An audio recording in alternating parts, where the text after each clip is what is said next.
Assalamualaikum warahmatullahi wabarakatuh. Saya Dia Rahmawati dengan NIM C020034 dari program studi perpajakan.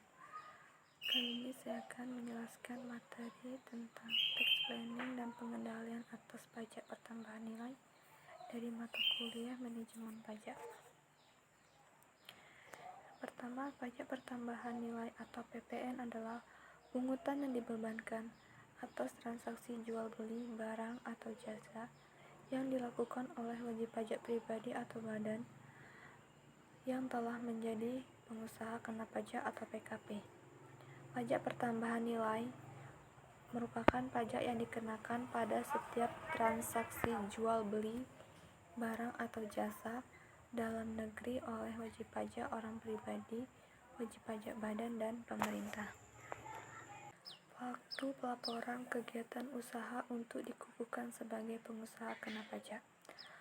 Yang pertama, wajib pajak orang pribadi yang menjalankan usaha atau pekerjaan bebas dan wajib pajak badan wajib mendaftarkan diri untuk memperoleh NPWP paling lama 1 bulan setelah saat usaha mulai dijalankan.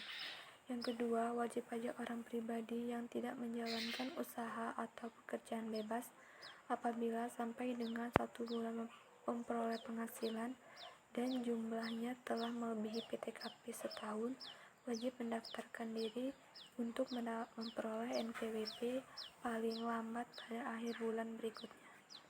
Yang ketiga, wajib pajak orang pribadi yang menjalankan usaha atau pekerjaan bebas dan wajib pajak badan wajib melaporkan usahanya untuk dikukuhkan sebagai PKP setelah melakukan penyerahan barang kena pajak atau jasa kena pajak bagi yang memenuhi ketentuan dan sebagai pengusaha kena pajak. Pengendalian atas faktur pajak keluaran dan faktur pajak masukan. A. Pengendalian atas faktur pajak keluaran. Pengendalian atas pajak keluaran adalah memastikan bahwa semua objek PPN yang PPN-nya harus dipungut oleh PKP berdasarkan ketentuan perundang-undangan PPN telah dipenuhi dan tidak ada yang terlewati. Termasuk dalam pengendalian pajak keluaran adalah adanya transaksi perusahaan yang termasuk dalam kategori pemberian cuma-cuma dan pemakaian sendiri. Pengendalian terhadap faktur pajak keluaran merupakan hal yang paling penting agar tidak memboroskan keuangan perusahaan karena adanya sanksi administrasi yang disebabkan faktur pajak yang diterbitkan oleh PKP tersebut tidak memenuhi syarat formal dan material. B. Pengendalian atas faktur pajak masukan. Berdasarkan pasal 9 ayat 8 huruf B Undang-Undang PPN, dapat diartikan bahwa pajak masukan yang dapat dikreditkan adalah pajak masukan yang berhubungan langsung dengan kegiatan usaha.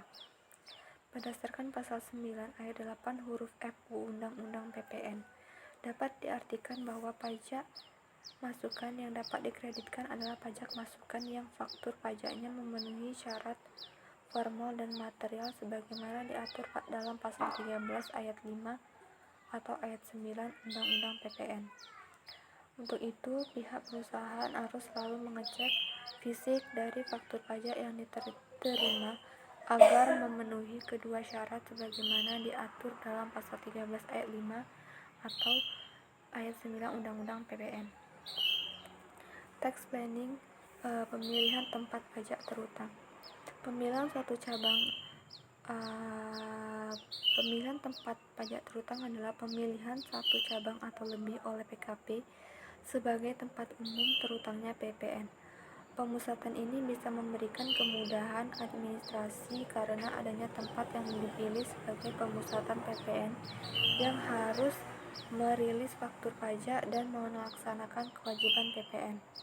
Tempat yang dipilih sebagai pemusatan berfungsi sebagai tempat pelaporan SPT masa PPN.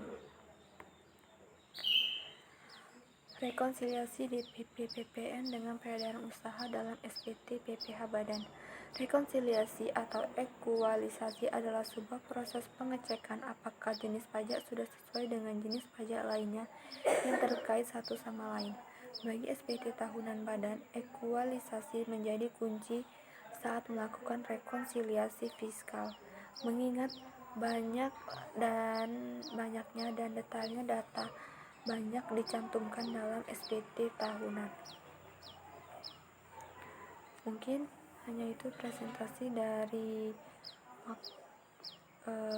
PowerPoint tentang tax planning atas pengendalian pajak bertambah nilai. Kurang dan lebihnya saya mohon maaf. Wassalamualaikum warahmatullahi wabarakatuh.